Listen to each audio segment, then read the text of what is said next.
So, apparently I'm a witch. Because she's a witch. We've got a witch! I'm the love witch. I am a witch. I am a witch. I'm a witch! Sally just came out. Now the witch is back!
Good evening, everybody. Good evening. Welcome to Beyond Authentic. This is where we're going to... That was a good start, wasn't it? This is where we're going to be doing some tarot readings tonight. If you have never been on the channel before, good evening and welcome. My name is Lisa. I am a liminal witch and tarot reader. I first picked up a tarot deck over 30 years ago right now, which all I can say is I must have picked them up when I was in the womb or something, because you know I'm obviously so very young. Anyway, we do tarot readings on this channel, and how we do it on this channel compared to others is there are two ways. The first way to get a reading is to wait until you hear this noise.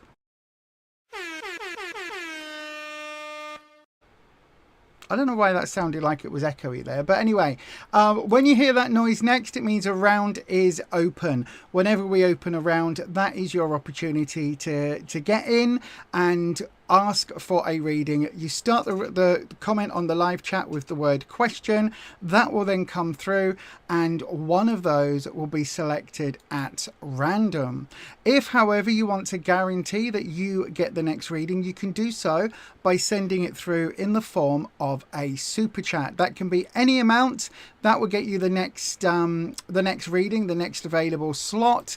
If you send a super chat of £8 or $10 US or above, that will automatically get you a longer 6 or 7 card reading.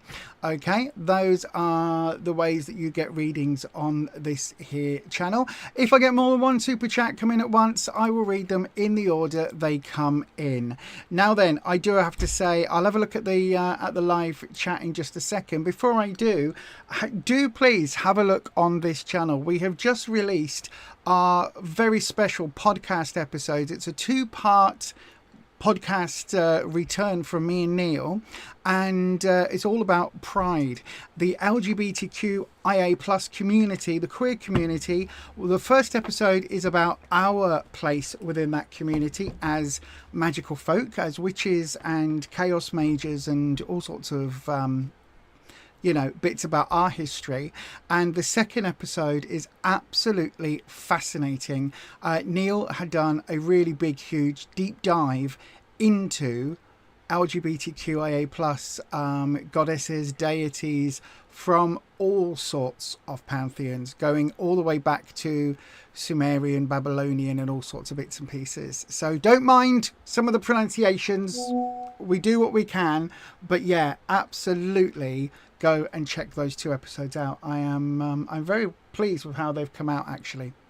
Right then, so if I click on this and make sure that we've got the chat widget working happily, there we go. This live stream is the best, and we have Ed. Hello, Ethelred the Unready. Glad it's considerably cooler. Thanks for asking, Percy. Yep. Can you please do the YouTubey things? Don't forget to hit the like button and also to ding your bell. so that YouTube knows that you want to have our content, and then change your settings to all. Good evening to Percy. Percy, how was Glastonbury, the festival? Hopefully you had a hell of a lot of fun. I hope you enjoyed yourself. It was good meeting you. Oh, look, Patricia says there, look, how was Glastonbury? Talk about Neil. He's sure to appear. There you go. There is our lovely Neil in the chat, saying good evening to everyone. I just need to adjust this chat ever so slightly. Let me hit the Alt button and hang on, pull that one up. There we go. Just to get the top of the... Oh, no, now it's gone too far. Let me bring it back down a tad. I know. There we go. That's nice. That's a good position for it to be in. And yeah, so there we go. Yes, so Neil is has also set me up a Blue Sky account. I don't know what it is either, but you know. Yay.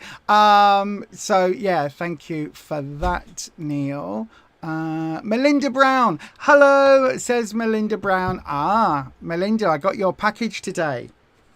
So on Sunday, if you were watching, I was using the Dog Tarot. Lovely deck, lots of doggos, absolutely adore it. Really, really cute, super mega cute, super mega cute.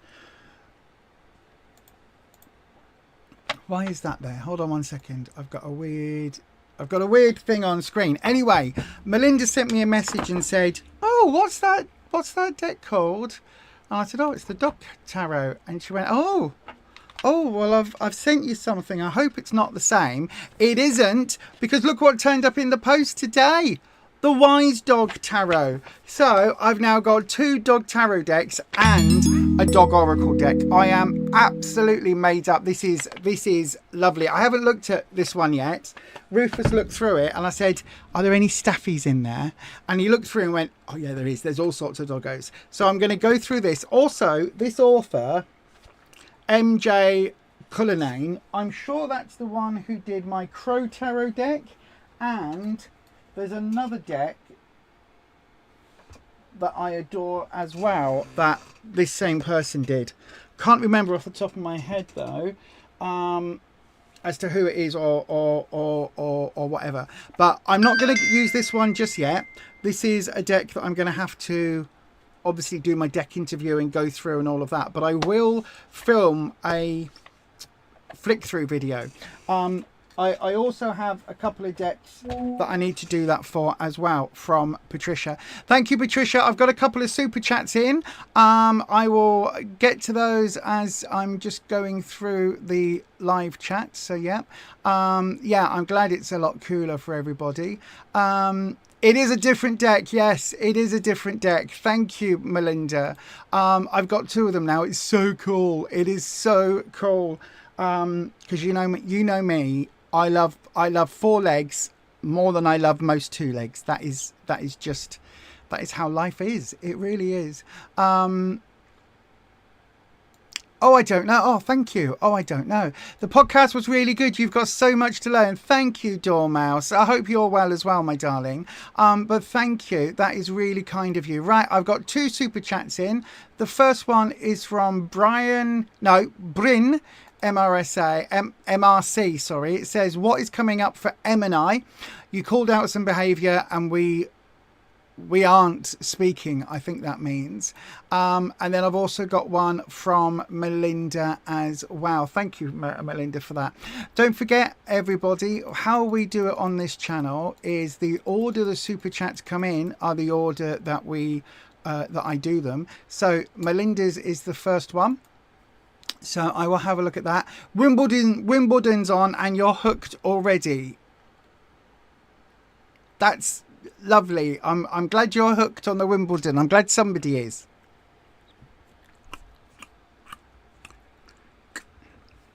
$15 love. Listen, I'm not going to yuck anybody's yum. If you love it, then you do you. You do you, boo. You do you is what I'm going to say for it. I've never really been a fan, to be honest. Mind you, having said that, the one sport that I do not so much follow the last couple of years, but I used to follow a lot was Formula One. And that's just cars going round and round and round and round and round on a squiggly racetrack. You know what I mean? That's just like Scalextric. So who am I to judge anybody for liking the tennis or the snooker or the darts or any other game? Well done to all of the sports people. Anywho, I'm going to read for Melinda first. Just before I do need to let everybody know that on this channel we do have some rules. Now, I did say this in the what's it called, in the podcast with Neil. I said the main rule that we've got on this channel is don't be a dick, right? That's the main rule. Don't be a dick. But for when we do the live streams with the tarot, there are a couple of housekeeping. Before we go on, here's the housekeeping. Tarot is for entertainment purposes only. You do make all of your own decisions about your own life. Tarot should never be used to replace medical advice, legal advice, financial advice, or counselling advice. If you're looking for support in these areas, please do seek out professionals in these areas. You do have to be 18 years of age or over to get a tarot reading on this channel. And remember, please don't share private information here or anywhere else on the internet that you wouldn't want anyone or everyone finding out about now or any time in the future.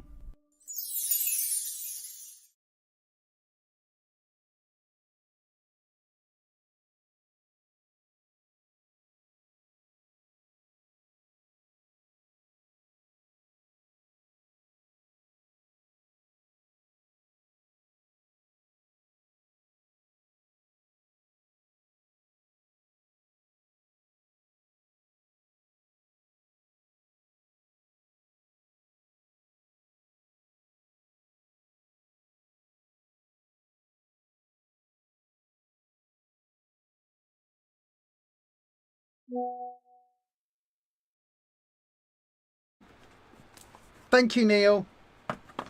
My sound was off. I was just saying, Melinda, in that photo, this one just here, I really do think we do look quite similar. If you said to me that was a photo from my own Facebook, from, you know, a photo that was on my Facebook a couple of years back, I could absolutely see that would possibly even be true. So yeah, absolutely. Right then, so we are going to go straight into Melinda's reading. Let me just swap the I need to move that microphone. Hopefully you can still hear me okay. The fan is on. Let me know if it gets a wee bit annoying. But we're going to start, as always. I'm using the Fifth Spirit deck again today, just because really, it's one of my favourite decks. I do have some more decks that I need to do flick throughs for, a couple from the always lovely Patricia, and a couple of other ones that I've been either given or that I've bought over the years, to be honest. So I do need to crack on and go through some of those. Anywho, right, we've cleansed the area. Wispy. Melinda Brown, the always lovely Melinda Brown, would like to know what are Derek's true intentions and feelings towards her. What are Derek's true intentions and feelings towards Melinda? Let's have a look at that for you, my darling. So as it's a $10 donation, you know, it's going to go for an inverted triangle. So we'll do that one first. Here we go. Right then, Wispy. What are Derek's true feelings and intentions towards Melinda? Let's see what we've got for you today. So we've got the King of Pentacles and what you need to know. The Page of Pentacles King of Pentacles where you are. Page of Pentacles what you need to know. And the Nine of Cups in the future position. And then we go one layer deep. We've got the Fool connecting the King and the Page. We've got the Tower connecting the Page and the Nine. And we've got the Five of Wands coming in as the Root.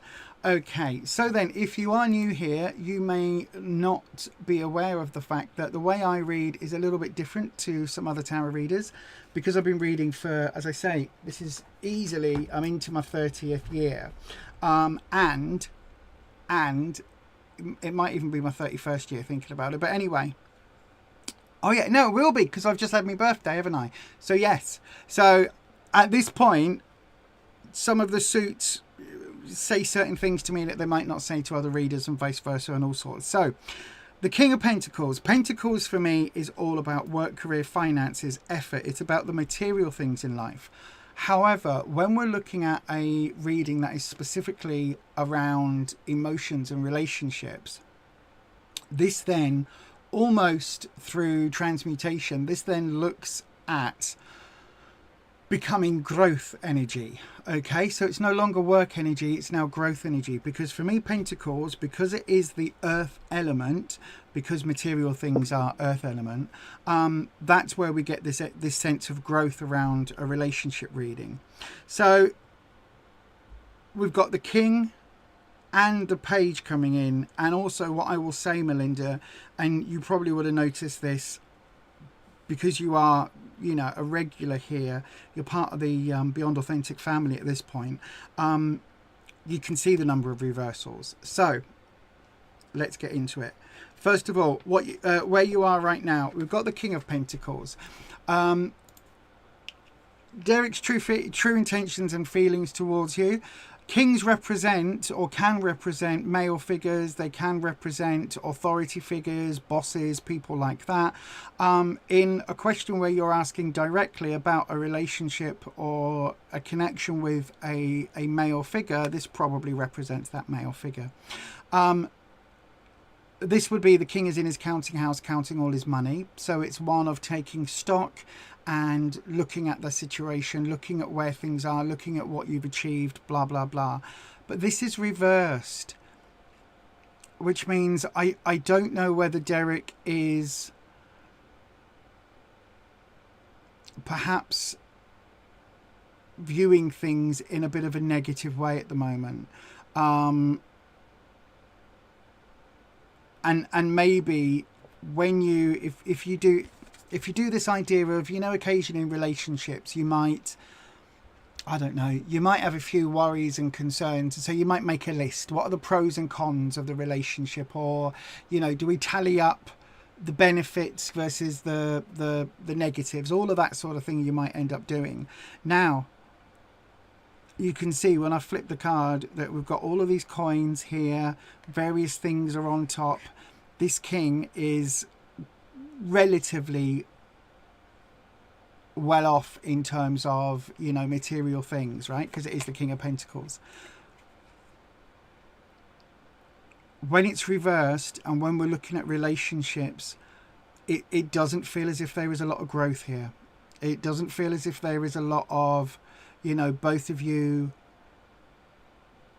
growing the same way. You know how plants always grow towards the sun? So if you know, if you've got a plant in the garden and the sun always comes up over here, your plants will naturally lean slightly towards that.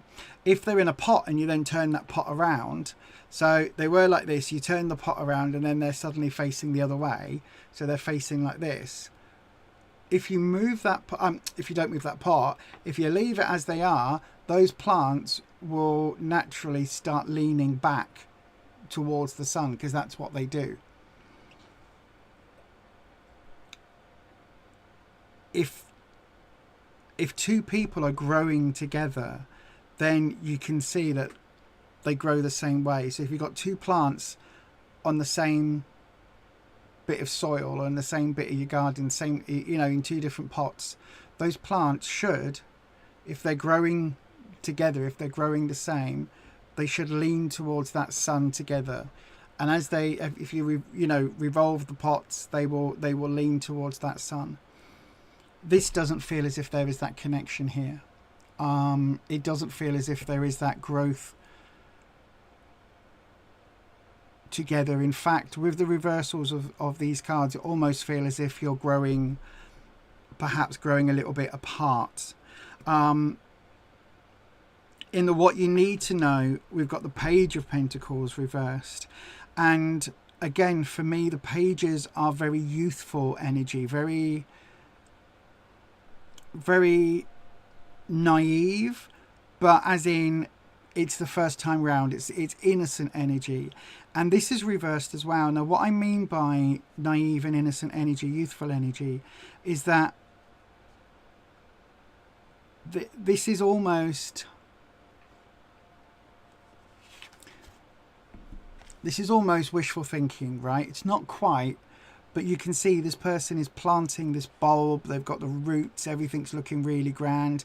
They're going to put it in some dirt and hope for the best. That's great. That's really good, hopeful energy. Something new. We're going to grow something. We're going to have this, you know, this is going to, we're sowing the seeds for the future, put it that way. It doesn't feel like that at the moment. This connection doesn't feel as if there is long-term plans in place. It doesn't feel as if, for whatever reason, it feels almost like things have stuttered and come to a bit of a stop, because we've got these two cards. When they come up reversed, it's like that energy was there, but now it's somehow lacking. Do you know what I mean? It's like it's either been taken or it's somehow come off track, if you like. Which then leads us to the future. We've got the Nine of Cups reversed. Cups is the emotional suit. Cups is the suit all about how we feel about one another, you know, love, really positive friendships, family, all of those really strong, what should be strong, positive emotions. And this is reversed. I've said 100 times, and I'll say 100 more. Nines for me are when something is full. The 10 is when it overflows. So the fact that you got the Nine of Cups, if it was the other way up, it would be looking at really good, strong feelings together, really good long-term intentions, really lots of feelings of love and happiness and togetherness and all of that. But this doesn't feel like that's there, my darling. This doesn't feel as if that is coming from such a positive place. In fact, it almost feels sad. When the Nine of Cups comes in reversed, it really does. For me, it feels sad. It feels almost like a longing that comes into play.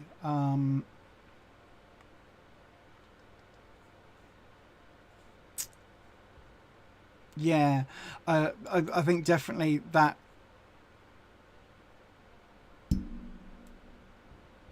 How can I put it? That's sadness is all I'm going to say.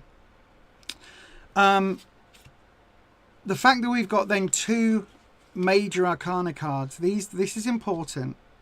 Okay, so we've got the Fool and the Tower. The Fool is all about a journey, right? The Fool's journey is what we call it in tarot. It's what the major arcanas do. You can see this card says, oh, you can't quite see because of where the questions come up, but you can see this is the 0 card, because Fools inherently are neither positive nor negative. Okay, a Fool is just a character in the deck. The Fool is the first card. It's where everything starts. It's where all of the journey comes from.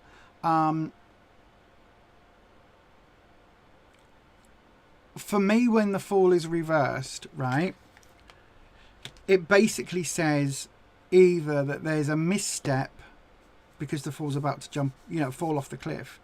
Either there's a misstep or it's a journey that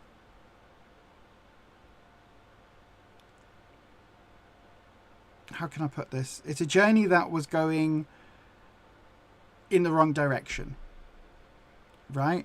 A lot of Fools will, especially the Connolly deck, which was my most used deck. I had that deck for 18 years. There's a crossroads behind it. And the idea of having that imagery with the Fool is that this is starting out on a brand new journey. You've made some choices and off you go now to see where those choices lead.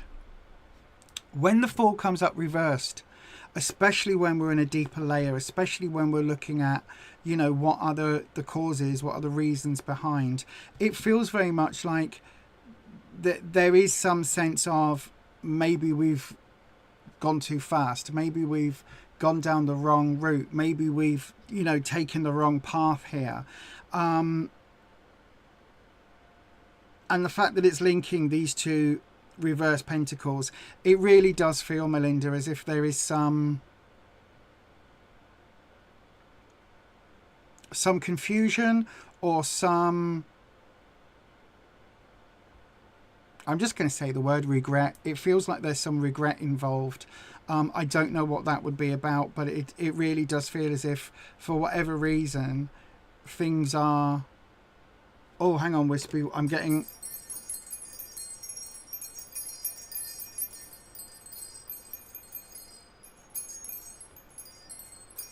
Okay, let's jump to the tower.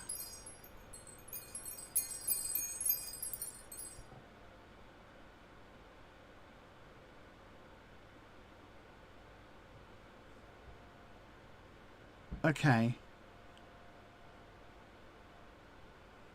Okay, so the tower is all about having rugs pulled from under you. Everything everything you thought was one way is actually different. It's like the plans, the expectations, the things that have been built have all started to come crumbling down.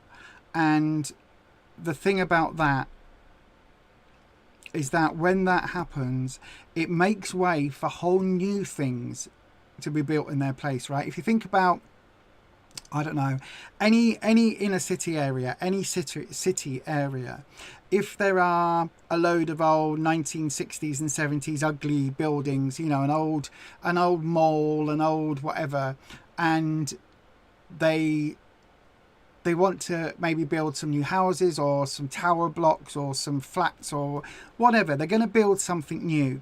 First of all, you have to remove everything that's there. So you have to get rid of the old buildings, the old houses, the old whatever, knock it all down to the ground, dig out all the foundations and start again. This is a great card for doing that, but this is...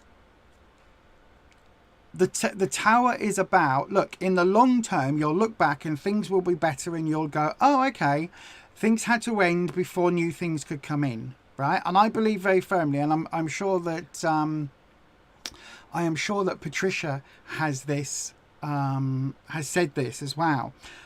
For new things to come into your life, you've got to get rid of some of the old things, right? So you've got to have a clear out to make space for new stuff.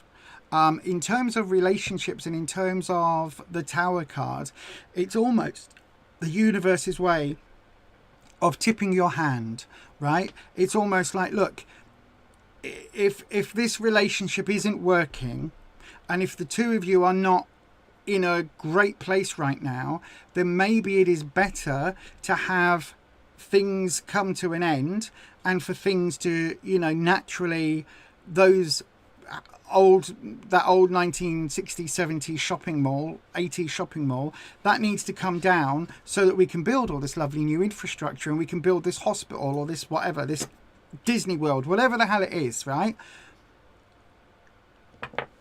When you're in the position of looking at that mall or that whatever, you might have really good memories of shopping there, right? You might have all these lovely thoughts about, oh, that was where I had my first kiss, that was where I did this, that's where I got my ears pierced, that's where whatever it is, right?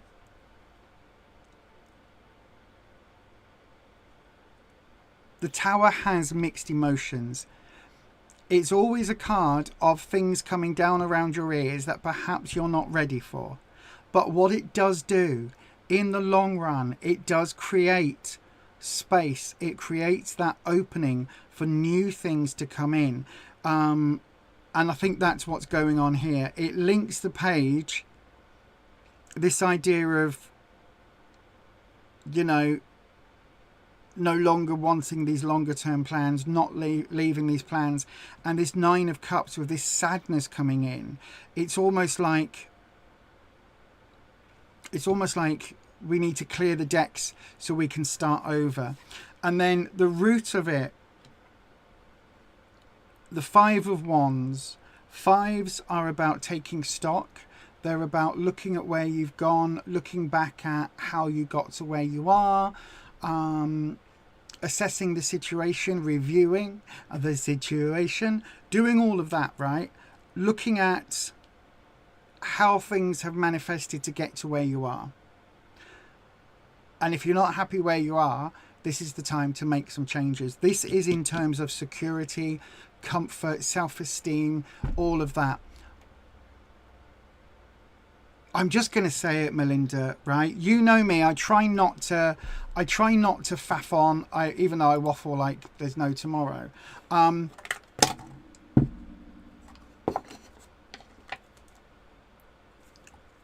please don't take this as gospel. Don't take this the wrong way. You make all your own decisions about your own life. You know that. It kind of feels, though, I don't know what your connection with Derek is, but this almost feels like, because of your physical health things going on at the moment, that there's a reassessing of what this means for the relationship.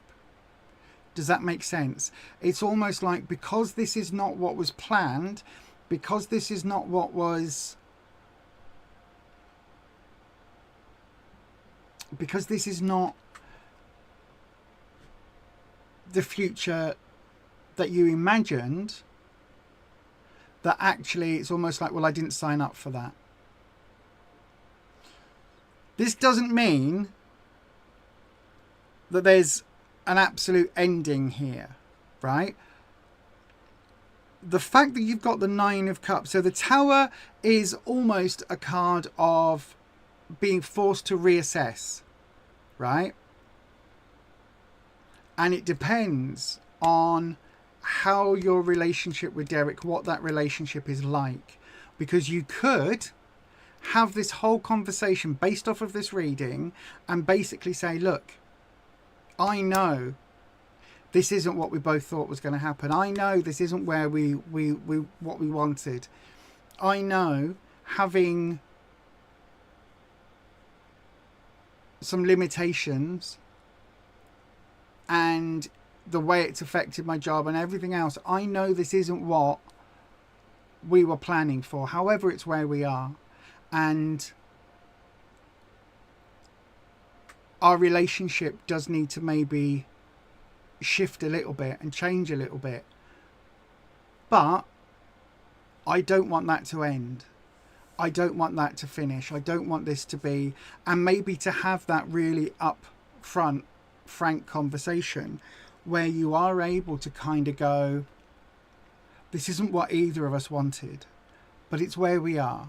And it's how we move forward from this. And we could end it and we could say, you know, bugger it, because this isn't going to be the happy ending that we were hoping for. Let's not bother. Or you could say, maybe we need to look at this differently. Do you know what I mean?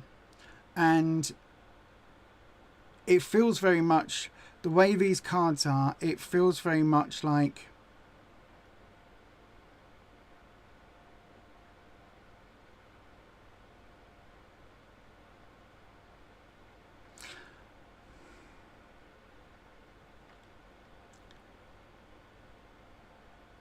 the feeling I'm getting is that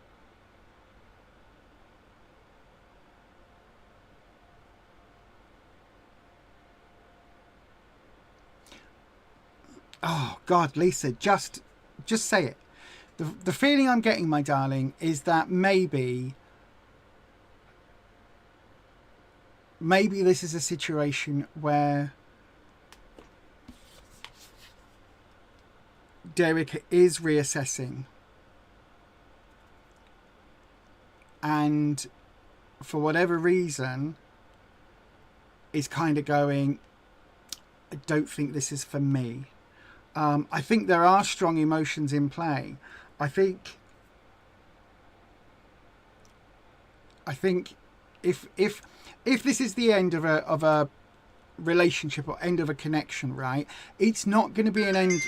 God Lord, that made me jump. It's not going to be an end that is easy. It's not going to be an end that is quick. It's going to be one that's going to carry a whole lot of sadness. The Tower card, when it comes up, is there's a lot of emotions that brings up, right? things are ending, things are falling down around our ears. That's a very emotional and tough process to go through. So what you're asking specifically about this being Derek's feelings, the fact that we've got that 9 of Cups reversed, I think he's really sad about things not... Why am I keep getting alerts? I think he's really sad about things turning out the way they are, right? So I do think this isn't like, okay, bye. I do think there's a lot of sadness here, but it really does feel... I go back to that first thing, my first gut instinct as I looked at the cards is just you're no longer growing in sync, and that you are actually at a point where you've just naturally grown separately, and that's okay, right? That is okay. Yes, it's going to feel sad. Yes, there are going to be emotions there, but it's okay. And again, I've got Patricia's voice in my head. What isn't meant for you won't stay. What is meant for you won't miss. Do you know what I mean? I hope that helps, Melinda. I know it's probably not what you were hoping to hear tonight, and I know it's probably not what you want to hear, but as I always say, I can only tell you what the cards bring up, and that's what it's done. Those are the readings, those are the cards that have come up. So I hope it helps, and however you and Derek go from here,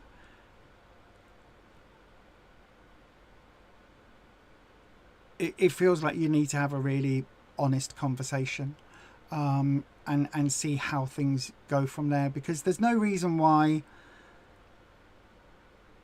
This is going to sound so weird. There's no reason why it has to be a great big dramatic, even though we've got the Tower, a great big dramatic, I hate you, F off, I'm never going to see you again, you know, block, block, block. It doesn't have to be that. It could just be two adults that realise that their lives have taken them in different directions, and that, unfortunately, you wanted to both go down the road together. Actually, your sat nav has changed the direction in your life, and Derek's hasn't. And you know what? That's okay. I hope that helps, my darling. I really do. Thank you ever so much for your question, for your donation. Right, let me have a look. Absolutely, my darling. Absolutely. Oh, hang on, Melinda. Let me go to your... Give it like it is. I hope I did, my darling. I hope I did. You've known each other for years and been on and off. We have different beliefs, lifestyle and culture, but we keep ending up running into each other at stores. I need to... How do I... Oh. You need to keep running into each other at stores and are attracted to each other. Oh, it's one of those. It's one of those where it's like, well, we could be together, but you want different things from the... You're also reassessing. Okay, my darling. Yeah. It's pretty much what you thought. You don't hate him. You care a lot about him, but the L word is too strong. More than likely, we'll keep running into each other. Listen, that's okay. Right? That's okay. If in the future, right, if in a few months' time, couple of months' time, the two of you are both free and single, there is nothing at all to stop you saying, hey, yeah, I like you. What are you doing tonight? Oh, you're free. Do you know what? I'm free as well. Or what are you doing on Friday night? I've just got these new sheets. Fancy coming and christening them. Or, oh look, hi Derek, how are you? Oh, I've just bought this extra bottle of blah blah blah blah blah wine. Fancy coming over and sharing it with me? If you've got that connection there and you've got that attraction there, if you could handle it, if you can both handle it being friends with benefits, then that's fine. Like, you're both adults. You're both grown-ass adults. If you both fancy the pants off each other and you bump into each other down the line, friends with benefits is a perfectly acceptable situation to be in, right? You both know where it is. There's no, oh my God, I love you so much, I want to ring, give me a la la la la. Oh, there's none of that.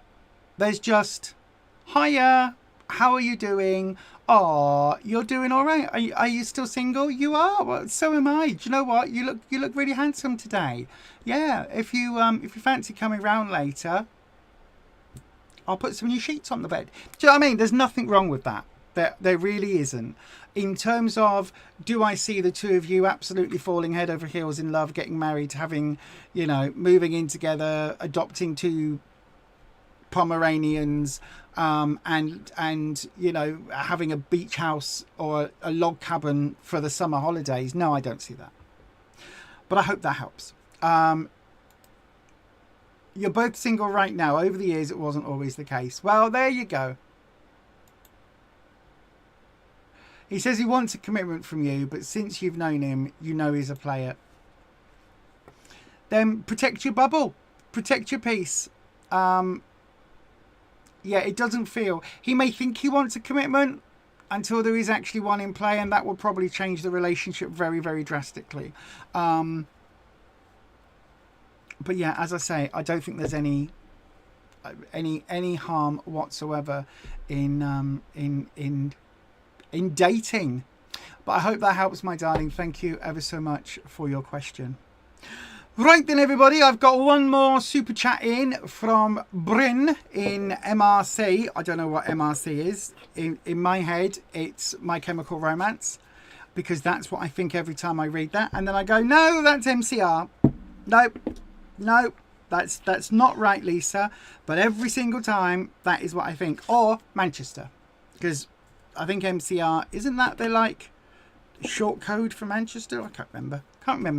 Anywho, right, let's crack on with your reading, Bryn. Oh, my coffee's still very hot. Right then, we are going to swap the camera over. There we go. Cleanse the energy. We do this between readings to cleanse the energy in between. Cleanse. And I'm bringing in Wispy. If you don't know who Wispy is, can I put it in the chat yet? Nope. My buttons aren't working again. Anyway, Wispy is my elemental air dragon, and he is a lovely dragon. And is an egregore servitor thought form, that type of thing, that was created and is basically my connection to the Akashic records. Like, occasionally I'll get feelings or knowledge or something, words that jump in my head when I do the readings. There we go, we've had a card flip. All of that comes from Wispy connecting with the Akashic. Right, so we've had a card flip. That is the Knight of Wands. Now then, why does it matter when a card flips? What the heck am I talking about? Well, basically, when a card flips, what that means for me is that this is a clarifying or modifying card. It literally does what it says on the tin. It clarifies or modifies the next few cards. Okay, I've just signed back into it and it's not letting me. Something very odd is happening with this.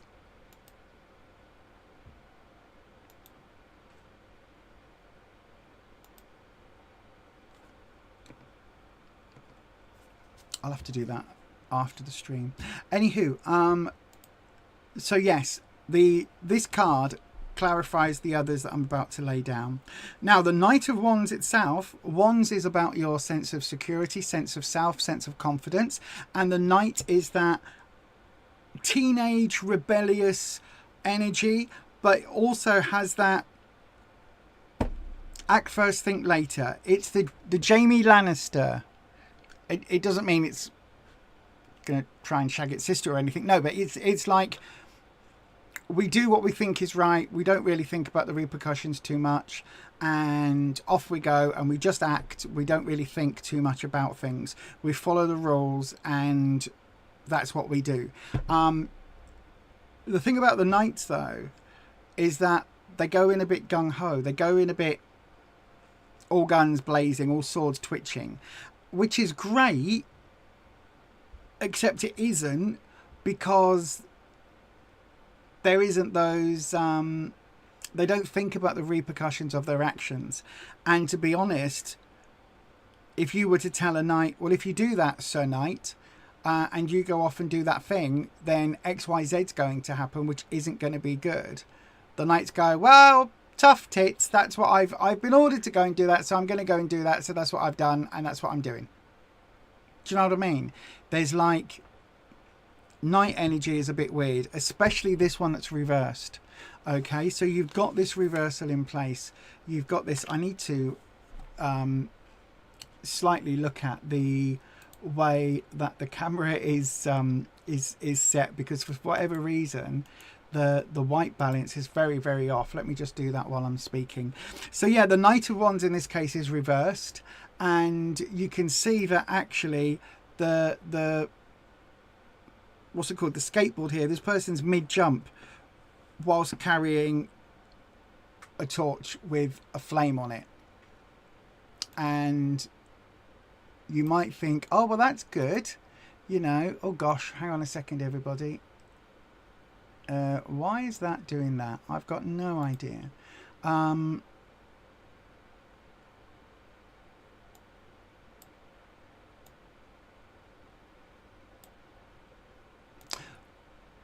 Oh, I can't. For whatever reason, this isn't wanting to change. There we go. There we go. There we go. Look at that. That's a little bit easier to see, isn't it? There we go. Fabulous. That will do. So yeah, as you can see from that now, the character is on a skateboard, and they're sort of mid-flow of doing whatever they are doing, and that kind of confidence of being mid-jump is great, except they're about to crash. They're about to come down and land with a bit of a thump, right? Anywho, that clarifies the rest of the cards. Hopefully you can see the cards a little bit clearer now. I've changed the settings a little bit.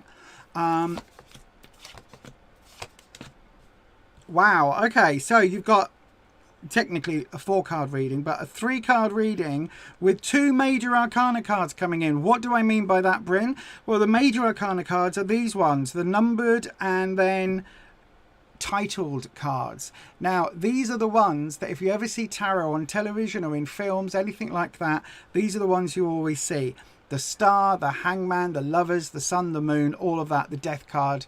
These are the cards that are the big important ones, right? For me, these are the headlines. The rest of them are the details of the story. So we've got the in Where You Are Now, what is coming up for M and I. You called out some behavior and you aren't speaking. I think that's what you mean. The Star is wishful thinking, my darling. The Star for me is all about making wishes, making plans.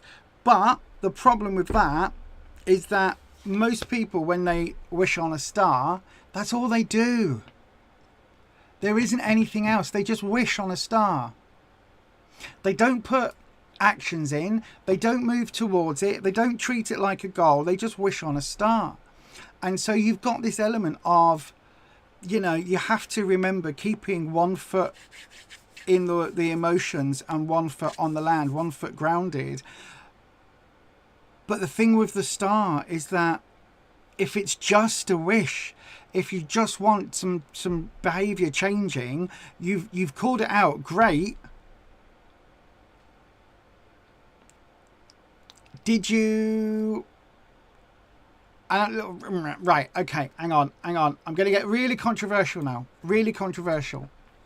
When you called out the behavior, did you say how it affects you, and did you say instead of XYZ could you do ABC, or did you just say don't do XYZ? because there's a big difference, right? Saying to someone, don't do X, Y, Z, that's getting across what you need to say, right? It's getting across, this is the behavior that I don't like. This is what, you know, when you do these things, this is how I feel, blah, blah, blah, blah, blah. But unless you're putting in an alternative, or unless you're putting in, you know, I'll help you to find a different way of coping instead of X, Y, Z. If there wasn't any of that kind of positive attached, then you can understand, like, people will get upset. People will get their noses out of joint if you're just saying, when you say these things, it really pisses me off. Okay. If instead you say, when you say these things, it pisses me off, instead of saying it like that, could you please help me by saying it like this? Do you know what I mean? It's like, you don't have to do those things. Sometimes when you are calling out someone's behaviors because they're actually being a dick, in which case you can say, look, you're being a dick. But you need to then be prepared for that backlash. Do you know what I mean? You need to be prepared for that person not to be in a place where they can recognize their behavior, and also not to know automatically how to change it, right? Chances are you're dealing with an adult. Chances are you're dealing with somebody fairly close to you in your life, a friend or a loved one. But if all you're doing is saying, can you not do this? Then it's just a wish. You've just voiced a wish, and that is going to be really difficult for someone else to change unless it's something they acknowledge and say, do you know what, Bryn, you're completely right. I didn't realise I was acting like such a dick. I did not realise that at all. I'm glad you brought this to my attention. I will try not to do X, Y, Z. I will try and do better. Very, very, very few people have the emotional resilience, have the emotional maturity to be able to take that on board. Most people will take it and go, you've just told me that you don't like it when I do X, Y, Z. Well, I don't like it when you do NOPQ. I don't. And as for F, G and H, you can go F yourself. Do you know what I mean? Most people will get on the defensive. In what you need to know, this is all about. This is why I'm saying, this is why I was saying, look, it might be controversial, because this is saying there is a sacrifice here that needs to be made for you, right? And this sacrifice is waiting for the positive, waiting for the outcome, helping, because the hanged one, or the hanged man in a traditional deck, talks about sacrificing your own comfort for the long-term betterment. So in this deck, we've got this interesting kink of the Japanese rope art, but this person is underwater, and I don't know if you can see, there are some bubbles here coming up. So this person is literally, they're choosing to be in this position. They're choosing to be tied in this manner. They can escape if they choose to, but they're choosing to put themselves to the test in the way that on the traditional card, Odin is hanging on the Yggdrasil, waiting for the knowledge of the runes, right? You have to suffer to get that knowledge. This is saying that you have to wait. There is some self-sacrifice involved in this calling out of the behavior, right? I think this is, again, repeating the fact that actually M might need some help to make these changes. This behavior change, M might need some help, whether that's through counselling. And again, I'm not saying it's your place to help. If people are acting toxic and people are acting in an abusive manner, then you need to protect yourself at all costs, right? That I cannot say that clearly enough.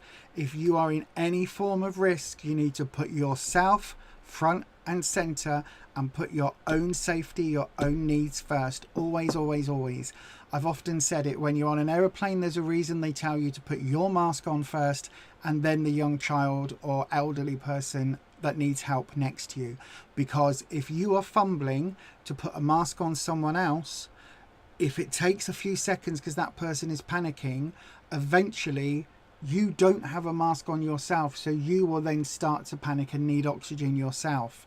And then instead of having like one person that's panicking, the crew then have to deal with two people, neither of whom have a mask, who are now without oxygen and going to pass out. There is a reason you put your mask on first, you take a breath, you are then able to help the next person. There is a reason it's done that way. Same thing, if you've called out behaviour that is abusive or incredibly toxic, make sure that you are 100% safe. And if that means that you can't speak to M again, then so be it. So be it, right? You need to be safe. However, if you are safe, there may be a bit of self-sacrifice here in order to get things resolved. Because I think with this card coming in, I don't think M would have received that information kindly at all. And I don't think M would have taken it on board the way it was intended. Especially because we've got the Two of Wands in the future. Twos are about friends, couples, people coming together, business partnerships, romantic partnerships, you know, other forms of people to become one. You know what I mean? There's a connection. Wands is again security, confidence, self-esteem. This is reversed. M is really upset, pissed off, miffed, has taken their bat and ball and gone home, and basically you're now at a position where if you choose to have M in your life as a friend, connection, whatever that is, then you are going to have to sacrifice some of your own time and effort to maybe help M see that this behavior isn't right, and to find a way to change this behavior. You're going to have to help them make those changes. Otherwise, they've got their knickers in a twist, as we would say. They've got, you know, they're all butthurt, and they probably will go off and sulk. I hope that helps, my darling. You don't owe anybody any assistance. Just because you've called out some bullshit behaviour doesn't mean that you owe them, you know, the time and energy to help them act in a more congenial way. However, I think if you want to piece the connection back together, that's maybe what it will take. That's certainly what it feels like. I hope that helps, my darling. Thank you ever so much for your question. And as I say, yeah, I do hope that that really does help. Right then, let's have a look.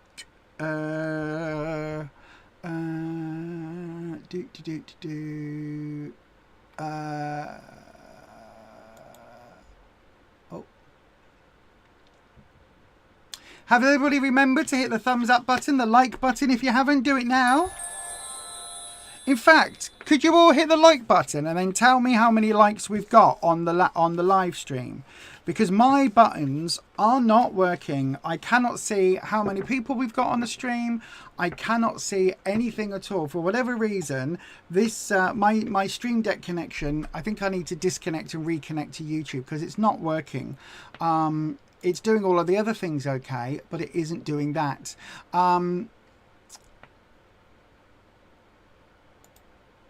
Yeah, also, yeah, hit the thumbs up button. Also, though, when you've hit the thumbs up button, if you are subscribed, great. Just make sure you've got your settings changed to all. So hit that bell. Just make sure it says all, right? And you've got the bell with the little bits around it. That's what you really want to see. So then, thank you, Melinda. You see 9 people and 5 likes. There's 4 more likes then. Can we get those other 4 likes? Is that possible? Can we get them, do you think? Do you think we could get some more likes? That would be really lovely. If I play, how about, look, if I play the most bestest music in the whole world. Oh no, it'll get me. Okay, I'll play this.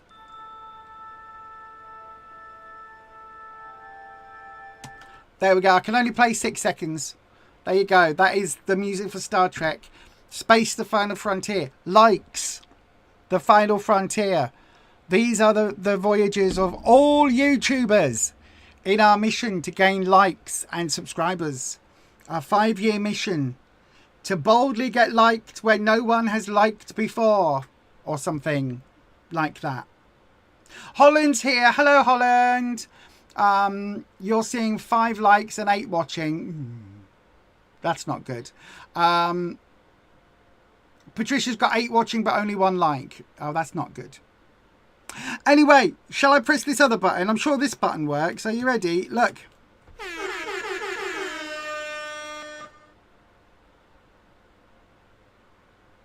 I don't know why it's echoing. It's playing twice for some reason. But anyway. That does mean it is time. It is absolutely time to open up another round. So go ahead, pop your question in the live chat, starting with the word question. One of those will get selected at random by the keeper of the questions. Or don't forget, if you would like to, you can always send your question in the form of a donation. That is the only way to guarantee that your question gets read. But do go ahead, please send your question in the form of a question. Go ahead and do that lovely thing. Pop your question in the live chat. Start it with the word question, and one of those will get picked. Ask your question now. Send your question as a super chat to guarantee your 3-card reading is next. Donations of $10 or £8 or over will receive a longer 6 or 7 card reading. To try for a free reading, write your question in the live chat starting with the word question. If no super chats come in, a free question will be chosen at random. And if you need help, just ask one of our mods.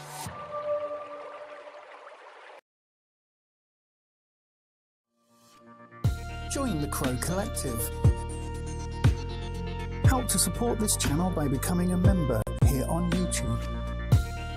From £2.99 per month, you will gain access to members-only perks, live streams, competitions, sneak peeks and more. Just click on Join for more information. Thank you to all our members. Yes, indeed. Thank you to all our members. It does look as if we have reached the end of the open round questions tonight. So I may well actually take this opportunity to end a little bit earlier tonight. Oh, hang on. Oh, is that what I need to do? Let me just see. I might have done. No, it's still not connected. Blooming stupid thing. It's really annoying. It's really annoying. I don't know why I have lost the ability to put these things in the chat on Stream Deck. It was working. It was absolutely working, and now it's decided to not work particularly well. All right then. Wow,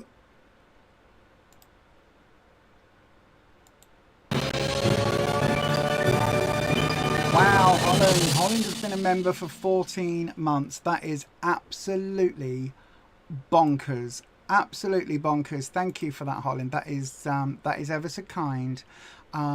But yes, that is bonkers. I didn't know we had memberships open for that amount of time. That is absolutely bonkers. But yes, as I say, thank you ever so much for being here. And thank you for being a member. There is oh, I'm a bit hesitant to do a reading for myself on a live stream. Maybe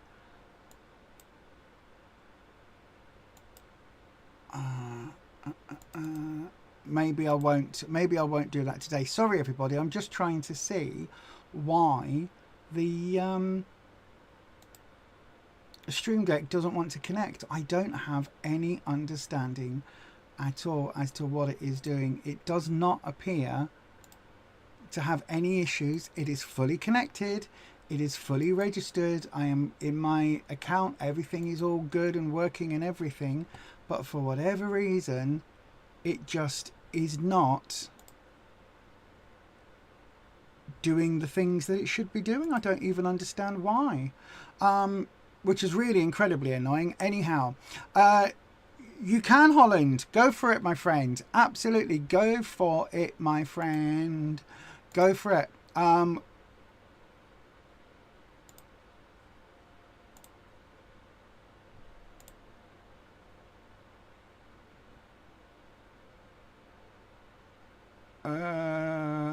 Okay, Ellis, no problem at all. I hope you're okay, Ellis. A talisman toss. Okay, Holland, go for it then. Go for it then. Evening to Ellis. Oh, thank you, Melinda. You see 9 likes and 10 people in the chat. Thank you, my darling. I don't know why my thing isn't working. This is absolutely... all of that's doing... Oh, hang on. That wasn't echoey then, was it? It is. I don't know why it's doing that. Should you leave a conversation with P? Let's have a look. I'll tell you what. We're going to do 2 things. We're going to do a talisman. Actually, we're not going to do a talisman. Oh, no, go on. You wanted a talisman. You want to... Oh, should you have a conversation with P? Okie dokie. Let me have a look. You wanted a talisman, so we'll pick a talisman. I was going to do you the coin toss with the yes-no coin of decision, or whatever I called it the other day. The coin of doom. But we'll do a talisman toss. Let's get a pick. Let's pick a good talisman. What are we going with today? We'll go with... Ooh, it's the Earth Talisman. We like the Earth Talisman. Good evening, Rabina. Hello, my darling. Long time no see. We've got the Earth Talisman. So then, Wispy, should Holland have a conversation with P? We're going to pull a single card and do a talisman toss. We're not going to use the coin because Holland requested the talisman. So then, single card and talisman. Let's have a look. See, we always do it the same way so that it is upright and sigil side up. Oh, pants. Hang on. Yeah, I just dropped it. Hang on. Where the hell did that just go? Where did it go? I heard it hit something. Hang on. Oh no! Oh no! Oh, I've got it. Oh, I'm not going to be able to see though which side up it is. Oh, hang on. Hang on, Lisa. Well done, Lisa. Right, that was a test throw, Holland. Not a test go, but a test throw. Right? There we go. So, we'll do that again, Wispy. We'll do that again. And let's do the spinny, spinny, spinny thing. 1, 2. Yes. The talisman says yes. And the card, oh, the Emperor is upright. So then, for me, I would say yes, have a conversation with P. But because it's an upright card, then it would say it would be yes. But the fact that we've got the Emperor, Holland, whoever this person is, I think you need to go in from a position of strength and authority. So whatever it is that whatever this conversation is that you need to have, then yes, the conversation needs to take place. You absolutely should have that conversation. But also you need to go in. Bear in mind that in this deck, we've got blueprints. So the Emperor is a bit of an architect. You need to go in and make sure that everything is good. Everything is right, if that makes sense. He's your boss's boss's boss. Emperor. Emperor. Wow, there you are. Thank you, Wispy. Wispy's good, isn't he good? Wispy is good. Position of authority. Boss is boss is boss. Absolutely. I think you need that conversation. Good luck. You got an upright, a major, and a talisman upright. A talisman affirmative. So if you needed the sign is there. Hello to Ellis. Oh, first of all, great podcast, Lisa. Thank you. We absolutely loved filming it, to be honest. It was each episode was at least 2 hours of footage that I cut down as much as was comfortable. But there was, we could have put them together into almost like a 3 hour or 3.5 hour episode. There was a lot. And there were other bits and pieces that as soon as we finished filming the podcast, Neil was like, oh, I forgot about XYZ, and I forgot about this, I forgot about that, I forgot about this other one, I forgot about this, I forgot about that. Do you know what I mean? So it could have gone on. We could have gone on for a lot more. I really enjoy doing the podcast. It doesn't get hundreds of views even, but I really enjoy doing it. So yeah, if you're watching this and you haven't already, do please check out our podcast. Thank you for your comment, Rabina, that's lovely. Right then, Ellis, first of all, catch up. You're doing all right, thank you, Lisa. You had a serious conversation with the person from your reading and decided it was best to break up with her. Okay, my darling, just focusing on yourself now. Well, you take care of you, Ellis. I know it's such a live laugh lobotomy, or as I said in Slimming World, because I was taking the mickey out of it, live laugh love Satan. That's really good to say in a church full of older Slimming Worldy people, isn't it? I know, right?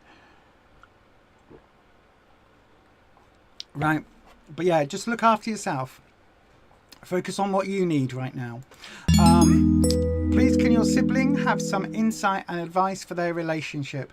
They're unsure if there is a true connection and things feel stagnant. Absolutely, my friend. Absolutely. Right then. Wispy. Ellis's sibling needs some help. So then, let's swap the camera. Ellis's sibling needs some help, Wispy. We need to have a look again, have another look at a relationship. Let's see if I put that. Oh god, that's awful, isn't it? That's all right.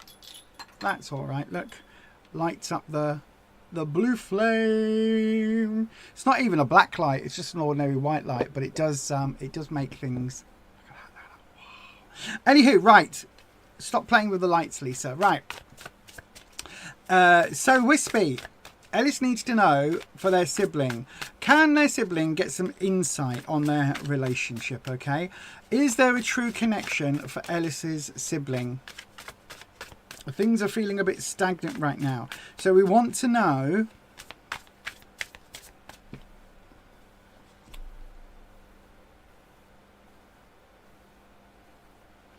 Wispy, essentially,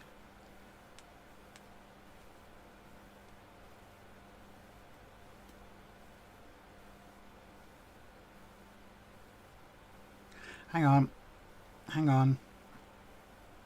on, she's getting something.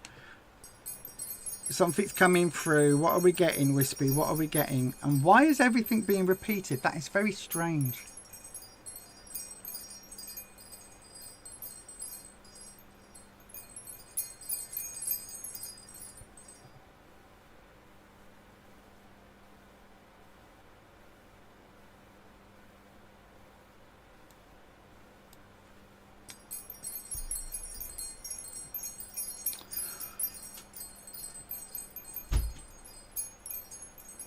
Right, what we're going to do, Wispy, we're going to go with where we are, what we need to know, and what the future outcome is from Ellis's siblings' perspective. So what Ellis's sibling needs to know, okay? So a snapshot, what Ellis's sibling needs, what they need to know, and then the future pattern for the relationship as a whole, okay? That's what we're going to do, Wispy.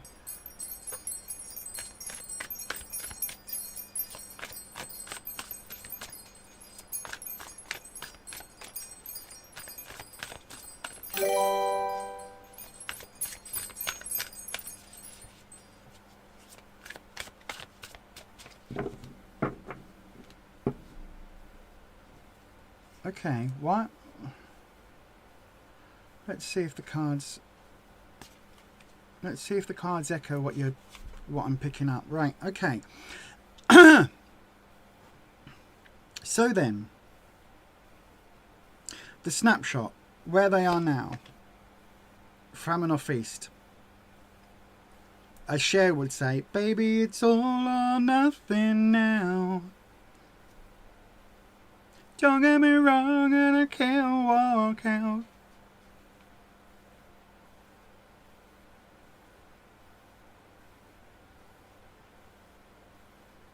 Okay. What they need to know. Ooh. Ace of Pentacles. Okay, and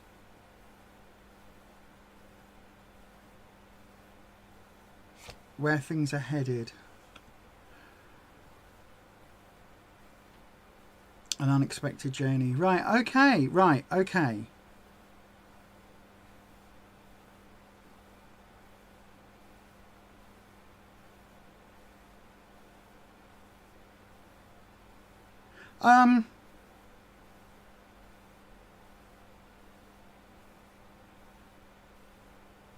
Okay, hang on. Spread adjustment.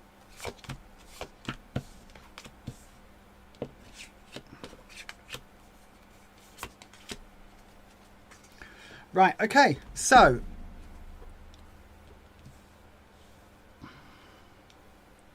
Nine of Pentacles, all or nothing, famine or feast.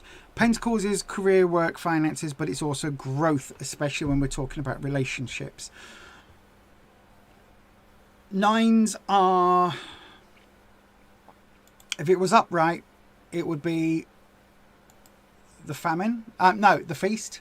The fact that it's reversed says that it very much feels like this is the famine part of that.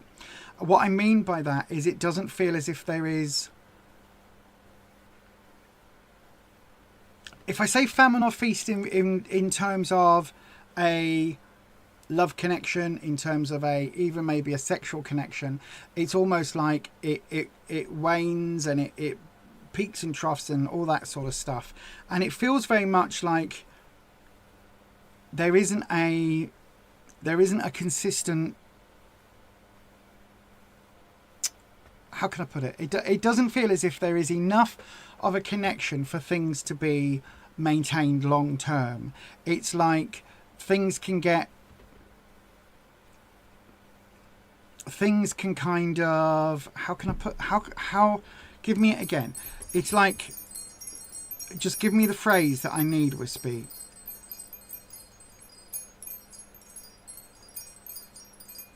It's like temporary fixes, temporary patches, right? So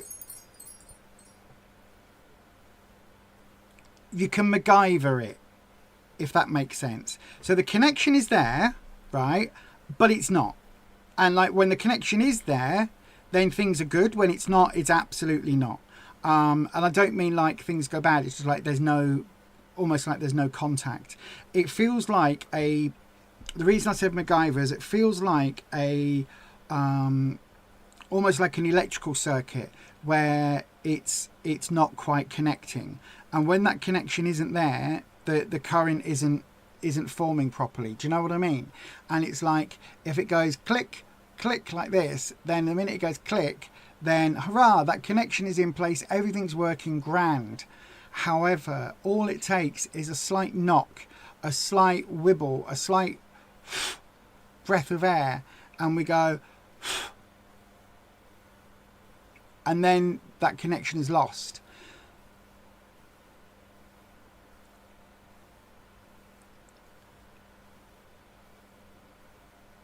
In a lot of cases, you can fix that. A lot of cases that can be put back together. But it feels in this instance, because of the cards that have come up and because of the cards that have fallen and the way they've come up, it feels like, actually, do you know what? The whole wiring needs replacing. It's not just something you can, you know, put these wires back together with a bit of not masking tape, a bit of gaffer tape, a bit of insulation tape round it and hope for the best. This connection isn't a solid one. And even if you repair this down the line somewhere, that connection's also going to go. Do you know what I mean? It doesn't feel as if it's connecting. The Ace of Pentacles. Pentacles again, more Pentacles, more growth, lack of growth completely with this Ace. The Ace is completely reversed. So the Ace of Pentacles is all about planning and setting. Ace is all about new starts, new beginnings, new whatevers. Really, really good.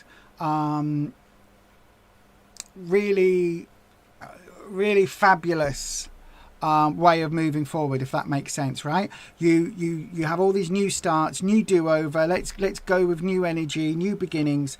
This is entirely not that. This is suggesting that actually you can go for as many new starts, you can turn as many new leaves over as you want, but you're still going to find the same old problems. It's just there isn't that bond there. If you talk about turning over a new leaf, it will have the same green fly. If you talk about, you know, turning over the page and starting a new chapter, it's a misprint in the book. They've got chapter 4 written 7 times. Do you know what I mean? Oh, well, we'll close this chapter 4. We'll start again. Here we go, chapter 4. Next page. Chapter 4. Oh, back to where we were. There is no growth. There is no future sparks. And that's echoed here with what's to come and what the future holds. The Fool's Journey, as I said before, is what leads a lot of the tarot. It's the story of the major arcana. The Fool itself, if it was this way up, right? If it was upright, it would be looking at saying, do you know what? There's a whole new journey ahead. This is going to be really interesting. The relationships come to a point where now things are going to fundamentally... Yeah, look, this, let me show you how different, flaming nails, how different this would feel, right? It's been all or nothing, but now there's some new seeds being sown in some really fertile earth. And look, we've got the Fool, a whole brand new journey is starting. Where is it going? Who knows? But it's a brand new journey. It's so exciting. There's loads of possibilities open to you. Whereas actually... there is no growth energy here. Like, we can plant as many seeds as we want, but the ground is infertile and radiated. Nothing is going to grow. The water you're watering the plants with is toxic. It's poison. Nothing is growing. And look, this is a new start. But this isn't a new start that anybody wants. This isn't just a journey where you don't have the map. This is a journey where you haven't got the map, haven't got a path, haven't got an anything. You haven't got a route. There is no way forward. Everything is just... this is starting over in an unwanted way, which isn't necessarily starting over together. Right? I then, because Wispy's Wispy, we extended it. So, King of Cups. Kings are masculine energy, but they are also authoritative energy. This is talking about a relationship. This is talking about... potentially, I don't know whether there's been somebody else involved, but whatever it is, this does not feel comfortable coming up between these two. Is it famine or feast? Question mark. This is a question. Is it famine or feast? Question mark, with no growth? Question mark, because there's somebody else. Not necessarily from your sibling, but maybe from... there's somebody else somewhere, or maybe there's a father figure or authority figure that is putting the kibosh on. Whatever it is, this energy in terms of an authority figure with this emotional connection from the Suit of Cups, this is causing the stumbling block, right? So it could be a father figure saying, don't go, you know, what is this relationship all about? Don't do that. Or it could be a whole different partner that's coming in. This King of Wands, red flag, red flag, red flag, right? red flag. It's reversed, which means we're not even sure where the red flag is coming from, but absolutely. Is there going to be a new start, this new beginning? Is that going to grow healthy? No. Is it going to grow with this fool's journey, that everything's going to go on this new? No, because the red flag is here, is underneath. So as many times as you can go, oh, we'll start over. Let's have a really big conversation. Get all our cards out on the table. Let's really look at how things are. Let's really be honest with each other. Maybe with some counselling, blah, blah, blah, blah, blah, blah, blah. You can have all the counselling in the world. The red flags are there. They're currently being ignored. They're currently not being seen. Or if they are being seen, there's no acting on them because there's just no energy there at all. And it feels very much like if your sibling Ellis did try to reboot the relationship, it will still go off in this direction. Because fundamentally, at the root of it, we've got an issue where I don't know whether this is your sibling or whether this is your sibling's other half, but there hasn't been I think it's the siblings. I want to say it's the sibling's partner, right? There hasn't been they haven't learned how to be in a relationship and how to grow in a positive way, right? It feels like they just don't know how to do relationships very well. And so because of it's like they don't know the red flags that they're causing. And if there are red flags, they're ignoring them themselves. And it just feels as if that groundwork hasn't been put in place. And with all the will in the world, you can restart as many times as you want. But if somebody fundamentally doesn't know how, if they've never been shown or seen or been around positive relationships, then how do they know what that looks like? How do they know how to be in a positive relationship? Do you know what I mean? It's like, how do you do that? No idea is the answer. Absolutely no idea. And this does not feel, unfortunately, like this particular relationship has much going for it in the long run. I am so utterly gutted that this is where the cards are bringing us to, but it really doesn't feel as if there is a positive vibe here at all.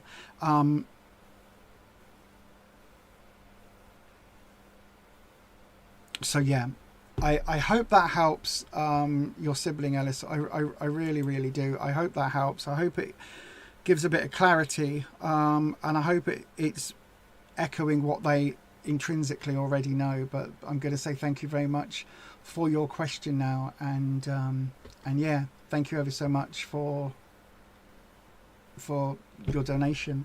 By the way, everyone, as I said earlier, well, no, I don't think I've said tonight, but as I always say, when we any money that's donated on the channel through memberships, through the adverts, through donations for tarot, whatever money comes in, once YouTube takes its cut, which is about 30% for hosting the platform, then whatever's left, whatever comes through, we donate 10% to the PDSA. That's an automatic thing that happens. So that's also on eBay, where I make my earrings and sell other bits and pieces. Just look for, again, Beyond Authentic on eBay. But that automatically goes to the PDSA, which is the People's Dispensary for Sick Animals. They are the ones who help out anybody who needs veterinary care that may not be able to afford it. They also are the ones who, if you find a dog or a cat on the side of the road that's been hit by a car, PDSA will always step in and try and save the animal. We also donate, I was doing it just for June, but I'm extending it through till October. We're also donating 10% to the Albert Kennedy Trust, which is a LGBTQIA plus charity here in the UK that helps queer youth, basically, and young people that are vulnerable and at risk, who may have been kicked out of their houses or whatever because of their sexuality or their gender. So yeah, we were doing it for Pride Month, and we're just going to continue it through till October. So then that's where donations go. So yay, thank you very much for that. Right, let's have a wee look in that there chat.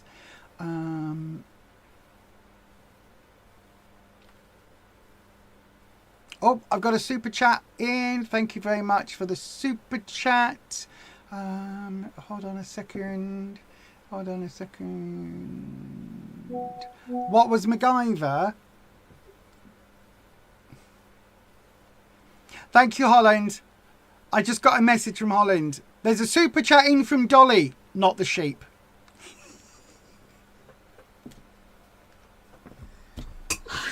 MacGyver was an 80s TV show, right? Sort of a spy, but not really a spy. It was an 80s TV show where somebody would find... The lead guy was a guy called MacGyver. And he would find himself in a situation and he had to use whatever he had to hand to get out of that situation.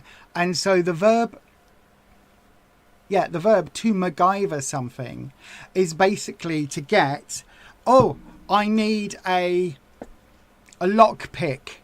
So I'm going to use this pin off this brooch and a bit of chewing gum and a little bit of ribbon from that's in my hair and this piece of elastic from my knickers and also this twig that I've just about got my hands on. And now what I can do is I can put it all together and I can make a rudimentary crossbow or bow and arrow, and I can angle it and I can pull that back and go ping, and it goes into the lock. And then if I pull on the bits of ribbon like that, I can turn the lock and then that will open up that door, which means it will open up this door and then I can get out. That's what it was, right? It was every single week. It ended up in basically an escape room, but instead of looking for codes and numbers, you'd have, I don't know, there might be I'm trapped on top of a burning building, but I need to escape, but there's no way of escape. Help. Advert break. After the advert break, oh, what's this? There is a bed sheet, and oh, look over here. This metal railing is made of really thin aluminium. I can pull that off. And then, oh, look, there just happens to be a welding torch that the builders have left. Close up on hands. Oh, I've made a hang glider. It was literally that. The bit from the A-Team where every week they cobble together a machine gun or a flamethrower, or they, put tank treads on the A-Team van, whatever it was. That, in MacGyver, were just one person. And so you would MacGyver yourself out of a situation literally means using the bits and pieces you've got around you to make something to get out of that situation. Terry Pratchett, in his witches books, calls it basically a shambles, where you'd get something out of your pocket and make a divinationary device. So it might be a bit of string with a bone, a penny and a crystal, and you would somehow do that, and the way they are all trapped and connected within what you're holding, like a cat's cradle type thing, you'd be able to read the future. It's the same sort of principle. So yeah, hopefully that helps. That is to MacGyver a situation.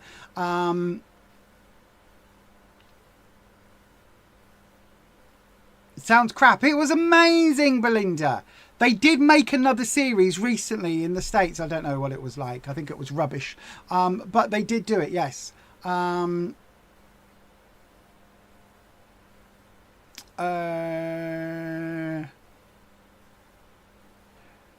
Aethelred the Unready. What does your username refer to, Ed? Ed has changed it just to annoy me trying to type it out for something. I know, right? Hello, Mikey. Oh, hang on. Oh, chat is not working. This is just... I know, right? Half the stream I'm just shouting at the chat. Not at the chat, at the computer. Where is Dolly's message? Dolly, I'm coming to you. There we go. I've got Dolly. Yay!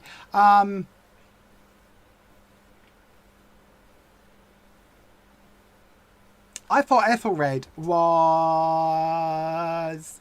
It wasn't it the time of the Vikings and things and all of that. Could be William Conqueror's sons. I don't know. Hang on a second. I know who does know. Computer. Who was Ethelred the Unready? According to Wikipedia, Field 2, known as Ethelred the Unready, was king of the English from 978 to 1013 and again from 1014 until his death in 1016. There you go. King of whatever she said, from about 10 to 10 till 10:15, and then again from just after 10:15 till nearly 10:20. So there you go. That's who Ethelred the Unready was. I don't know why he was unready, but he was definitely, yeah, he died in 10. No, that what she just said, 1018, 1017. But there you go. Right then, Dolly, how does Shihata feel towards you? Let's find out, my darling. We're going to cross over to card cam. We're cleansing the space between the readings, and I am bringing in Wispy. There we go. I'm also dropping the entire deck. That's not good, is it? That's never good. Right then, let's... Oh my gosh! Wispy, what are you doing to me?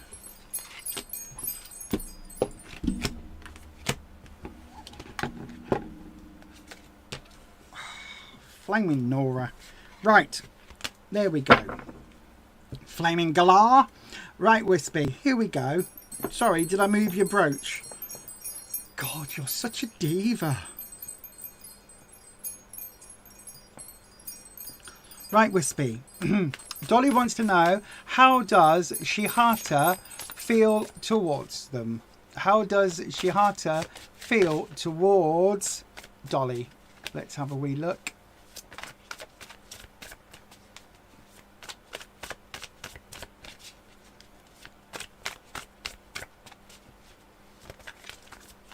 Edward the Confessor was Ethelred's father. No idea. No idea. I am horrendously bad with kings and queens of England. There we go. And let's have a wee look. So then, thanks, Neil. Where you are now. Ooh, wishful thinking. What you need to know. The Fool and... Oh... The Ten of Swords. Right, Dolly, listen. This is... Tarot is for entertainment purposes, okay? You do make all your own decisions about your own life. So, these cards do not bode well.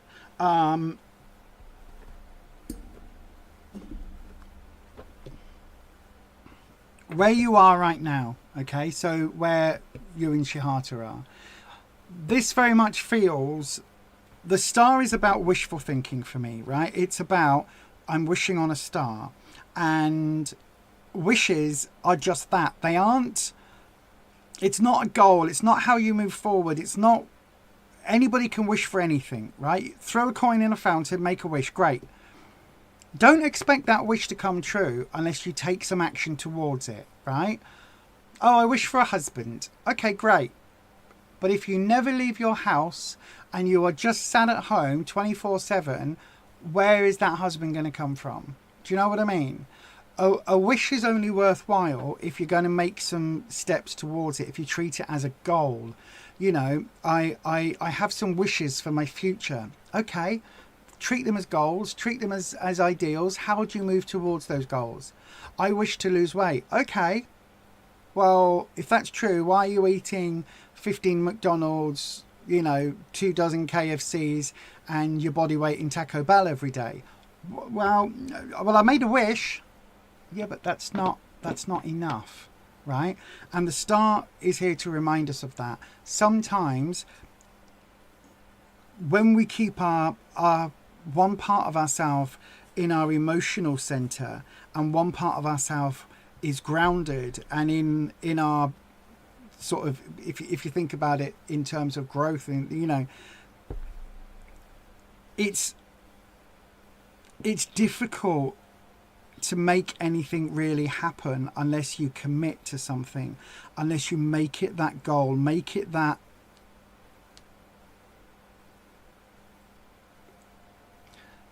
thing that you're going to make steps towards, right? This basically says to me, when we're looking at how Shihata feels, it doesn't feel as if there is a lot of positive emotions in play. It almost feels like you wish that you and Shihata were together. It feels like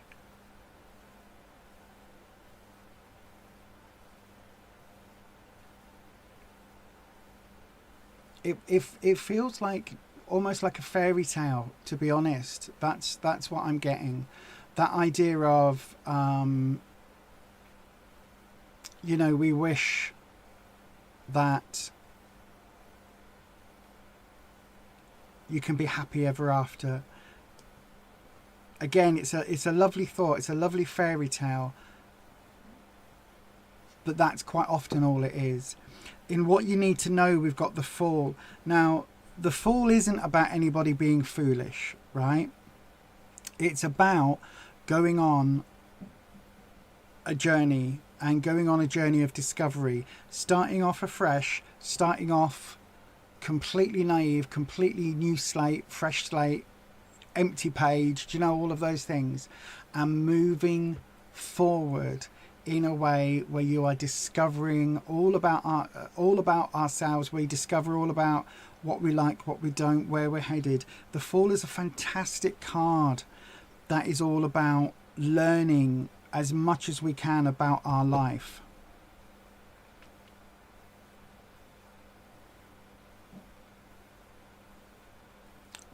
But this isn't a romantic connection.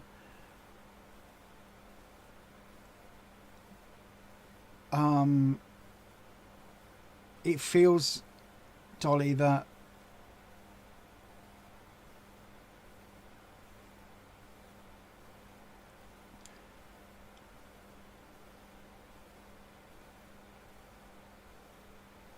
I don't know how old you are,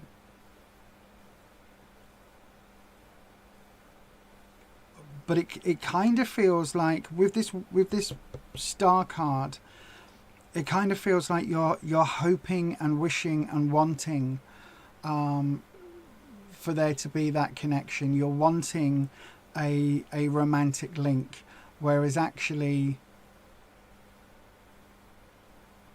I don't think it's there. Right?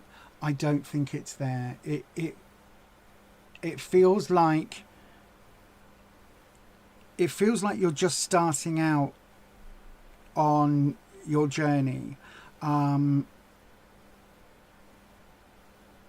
with this Fool card. Either that, or Shihata is just starting out on their journey. It could be that way round. It could be that Shihata is quite innocent, quite naive, quite young in terms of how mature they are, right? You can have the Fool energy at any age. You can be, 40 and still heading out and looking at new relationships and feeling young and feeling all of that. Do you know what I mean? Age isn't necessarily the important thing here, but it does feel as if there is this innocence, there is this naivety that is in with this Fool card. The thing about the Fool is that it's all about that starting that journey, right? It's the beginning of that journey, and this doesn't feel like there's a romantic connection. It feels almost like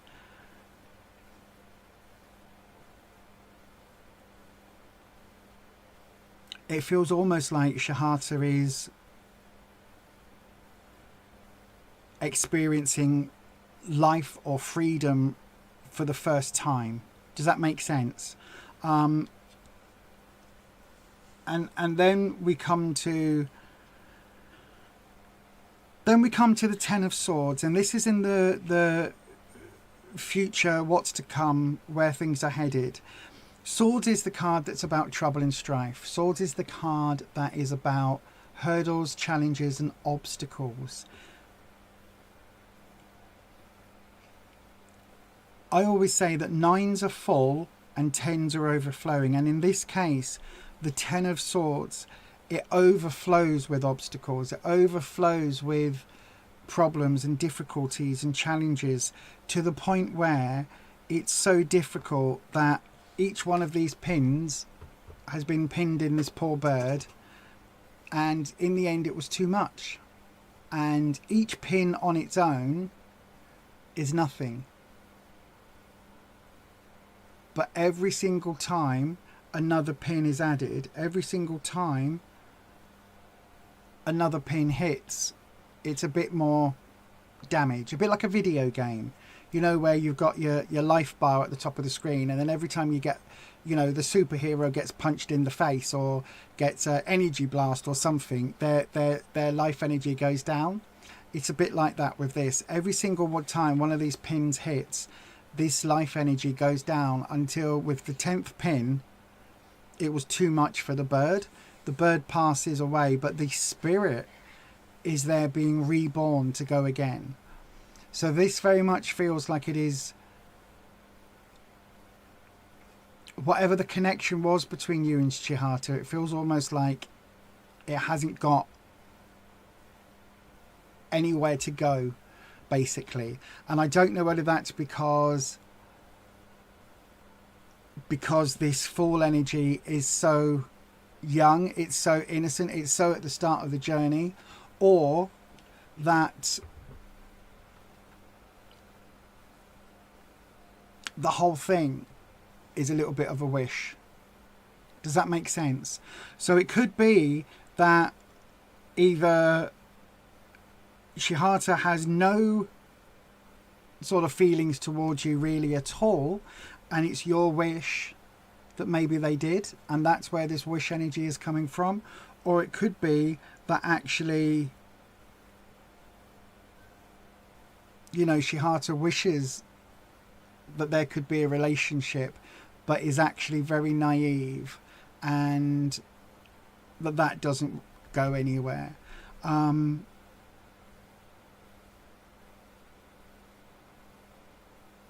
It feels very much, my darling, that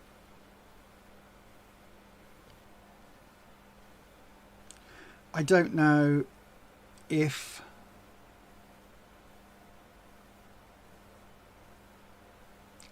you were wishing for a connection, or whether Chihata was wishing for a connection.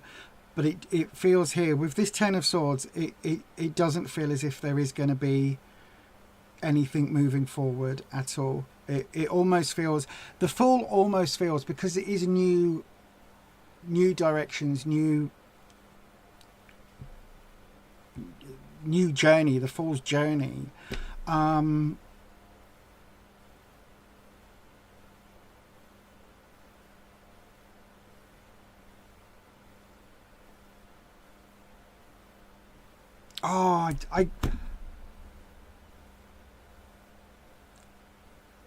just going to say it.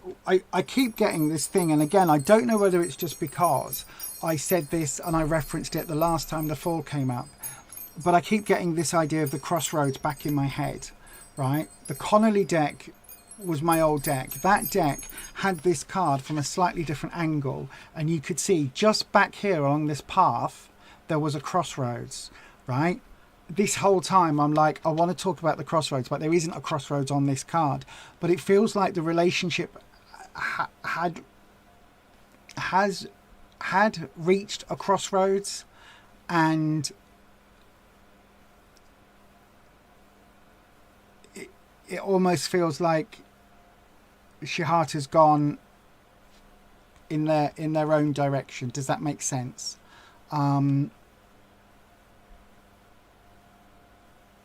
And maybe you've gone on a different path.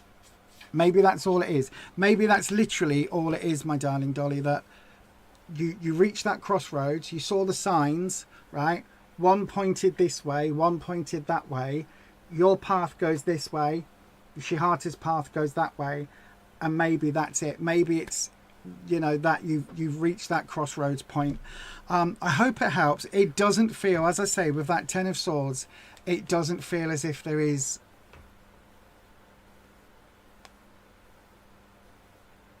any point in wishing that things were different, right? It doesn't feel as if there is anything, any way back, put it that way. But the thing about the Fool, because that's coming into what you need to know now, right? The thing about the Fool is that it's the start of a whole journey through the tarot deck, so through life. However this comes, right, however this is hit, whether you and Shihata were just a missed connection, whether there was a connection that's now been severed, whether, you know, you were two ships in the night, or whether you were together for 5 years and then you've separated. To a large extent, where we are right now, that doesn't really matter anymore, because the Fool is a brand new start, right? There are 21 cards that come after this that make up the major arcana. We call it the Fool's Journey. It is all about a journey of discovery that will take you through life in all its ups and downs, right? So whatever's happened with Shihata, whether there was a connection, whether that connection got missed, whether you really liked them or they really liked you and it wasn't, you know, reciprocated, whatever it is, I've got a really itchy nostril. Whatever it is, the fact that you've had the Fool come up in what you need to know is a really positive card that actually, do you know what? It might not feel it like right now, but there's actually a whole brand new set of beginnings, a whole brand new set of adventures coming, and that's always going to be fun. I hope that helps, my darling. I really, really do. Thank you very much for your question. I would say celebrate the fact that if there was a connection, that you had a connection, rather than mourn for what's not going to happen. Do you know what I mean? Patricia in the chat, I said this earlier, has a phrase, what's meant for you won't miss you, right? If Shihata was meant to be in your life long term, there's no getting away from that. Do you know what I mean? It may well be that there's a relationship or a strong connection down the line for you that is going to be the one that will bring you joy and happiness and all of those lovely feelings, and that this connection with Shihata just isn't that. Do you know what I mean? I hope that helps, my darling. Right, let's go to the chat. Dolly, you're moving, and that move caused you to make some decisions to make changes for yourself. That will do it, my love. That will absolutely do it. Sometimes we have to put our own needs first. Sometimes we absolutely have to. And if you're moving, then yeah, you know, I don't think that means you're moving, you know, across the block or round the corner. It feels like that's going to be a significant move, whether you're moving cities or states or countries or whatever. But if you're doing some things that are right for you, then go for it, my darling. That's all we can ever do in our lives, is do what is right for us. I hope that helps. I really, really do, my love. Let's have a look. Oh, hang on. You feel like you're starting fresh, but yes, he is very immature and where you had the troubles. Yeah. Okay, my darling. You just broke up. Oh, I'm sorry to hear that, my love. I'm sorry to hear that. Listen, at least with that 10 of swords, you know full well there's no way back with that, right? You know that now you're done, you are absolutely free to move on. Absolutely, right? You know that there are no, it's not going to be, oh, this is the one that got away. No, it feels like you've made the right choice. It really, really does. Excuse me. You just read that Ethelred was considered unready because people didn't like him. Poor sod. Imagine being so unpopular you get stuck with the name unready for all time. Absolutely. That wasn't the one who burnt the cakes, was it? That was a different king.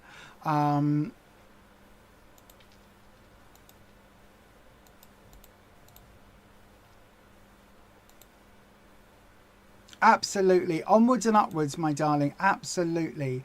Enjoy tomorrow. The sun will certainly be shining bright for you. Absolutely. Again, I completely agree. We've got some very wise, very wizened people in the chat today. Absolutely. Oh, why is my... Why?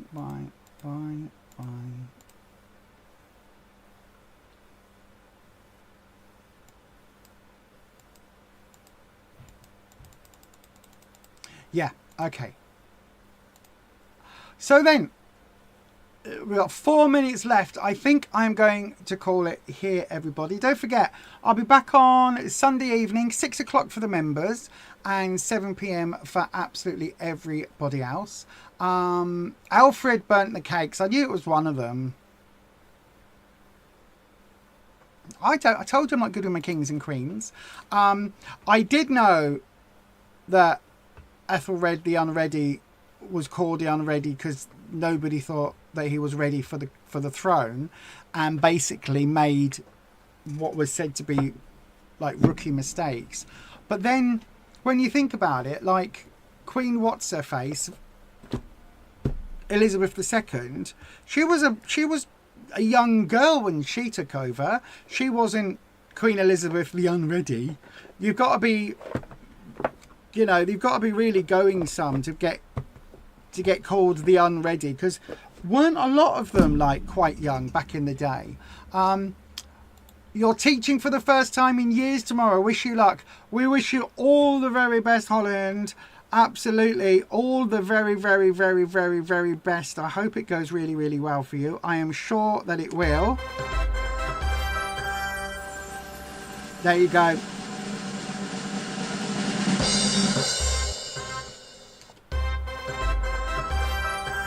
Holland! I know, right? It'll be grand. You will love it, I am sure. It will be amazing. Totes amaze balls. Totes emosh. Totes amaze balls. Totes in it. I'm sure you'll be absolutely grand. You are a very, very lovely, genuine human being. And I'm sure that... Oh, yeah. Hang on, before I say anything else, are you teaching adults or kids? Because I was going to say, I'm sure kids today are absolutely very different from the little shits that we were when I was at school. Absolutely, I'm sure kids today are absolutely 100% not little shits. But if you're dealing with adults, we know that adults can be little shits as well. In an unfortunate turn of events, you're also going to be dressed up as Google Chrome.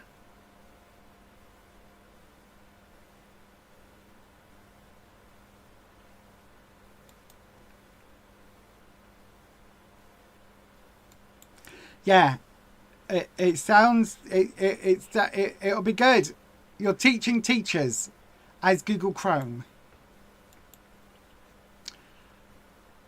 At least if you're in a costume, they can't call you Holland the Unready, can they? I wasn't ready for this. That's why I am dressed randomly as Google Chrome. I got up this morning and I thought, what should I wear? Should I wear jeans and a t-shirt? No. Should I wear this lovely pair of slacks with this, I don't know, top, sweatshirt? Should I wear, I was trying to say jumper, but I thought it was too bloody hot for jumper and I went with sweatshirt. That's good, isn't it? Should I wear this lovely top and some slacks? No, I will wear a search bar and I will go as Google Chrome. That shall be my clothing. Nothing but a search bar and some streams of data and coding. Absolutely bonkers. Anyway, thank you ever so much today, everybody. Well, kids are a different breed today. It's called evolution of the species. They are a different breed. Well, they literally are. Because kids today have neck problems because they spend all their time like this. And they walk into things because they think that their phone's going to tell them where the lampposts are, and it doesn't. It don't work that way, does it? No. Oh, no. Kids today don't know they're born. Back in my day, if we wanted to go on the computer, we had to go to the school computer lab and look at a screen with green numbers and writing on it, and we had to get a floppy disk that was like this, and you put it in and it held 4 whole words. Yes, don't know they don't know they're born today. You'll mostly be wearing silver. It's a web browser. Okay, Google Chrome meets disco. Shiny disco balls. I'm truly giving away my age. Slacks. It's because technically I'm trying to be pan-Pacific. Yes, I am trying to be pan-Pacific. I am trying to be to use language that is good for our American viewers and subscribers and followers, and for our UK ones, our Americans and our UK ones. So slacks is very much still used in the States. In your day, you had to book a long distance call in advance. Book it where? When you were in primary school, there was one computer. When I was in secondary school, we had a computer lab that still had BBC Micros in it. It was ancient. In your day, you had to make sure no one was on the phone if you wanted to use the internet. Yep. And when you turned the internet on, it went.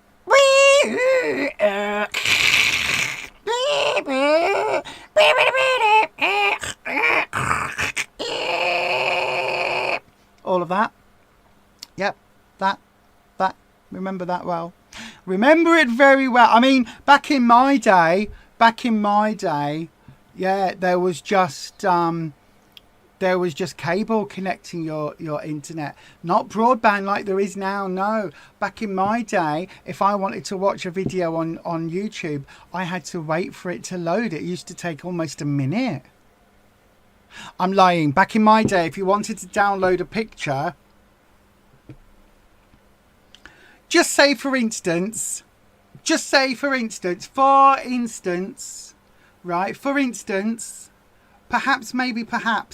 there was, I don't know, something you were curious about on the interwebs, and you could click on something to see a picture of one of those things that you were curious about. Boobs or willies. That's all they were. Bums. Those sorts of things, right? And you were like, oh, I am curious about body parts. I will have a look at a picture. You'd go, there would be a screen, and there would be a blank box, and it would say on it something underneath. It would say, click here for a picture of, I don't know, person or celebrity or someone, and you would click on it, and then bit by bit it would start to fill in across the screen, and the pixels one by one would pop in like that. And if you happen to be using a computer that maybe was in your parents' room, or maybe was in school, maybe it would slowly piece in, and you would be sat there going, no, oh, I can see a little, oh, I can see back. There's back. I can see back. Oh, that looks like a bum cheek. Is that a bum cheek? Is that a bum cheek? Oh, and then all of a sudden somebody would come in, and you'd have to click the other button, and the screen would go blank, And you'll be like, damn it, I nearly saw a bum cheek then. I know, right? I am old. I am old, Mikey. No matter the age, we're all beautiful. I am very beautiful and stunning. I don't mind admitting I'm 39 years old at the moment. I don't think that's very old. I am very happy. In college, you would open Word. Yes. Yes. I also... Do you know, isn't it weird though? Oh, it's 5 past, I realise. But isn't it weird though? I forgot how big the old computers were until I was watching something, and it was from back in the day. And in fact, it was Doctor Who. It was one of the episodes from 20 years ago, from the first season. And they go on a website that's really, really old and dodgy. And it was ancient, this website. And Mickey's on it, and he goes on the computer, and the screen is like this. And it's like, oh, I literally went, oh, now I feel really old. Now I feel really old.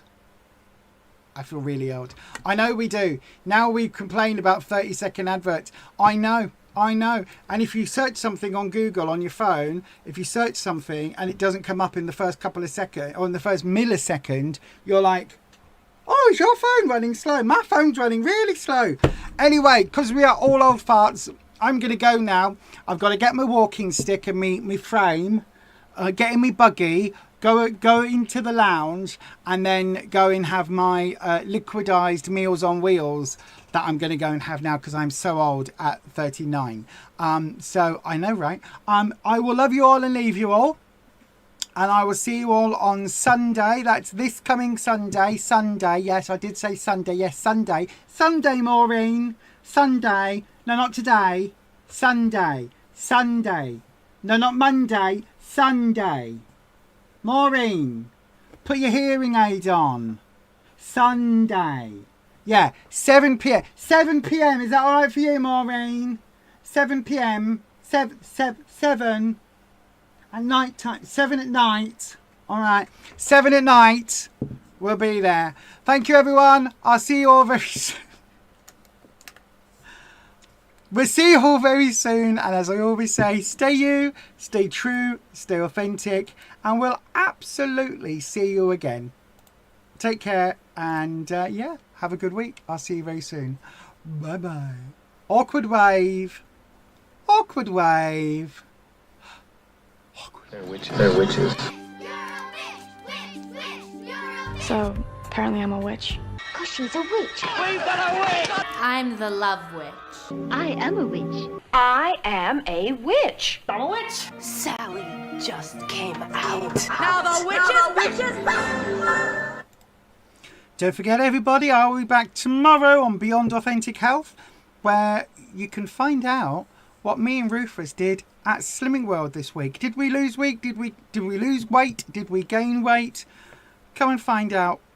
Beyond Authentic Health live at 6:30.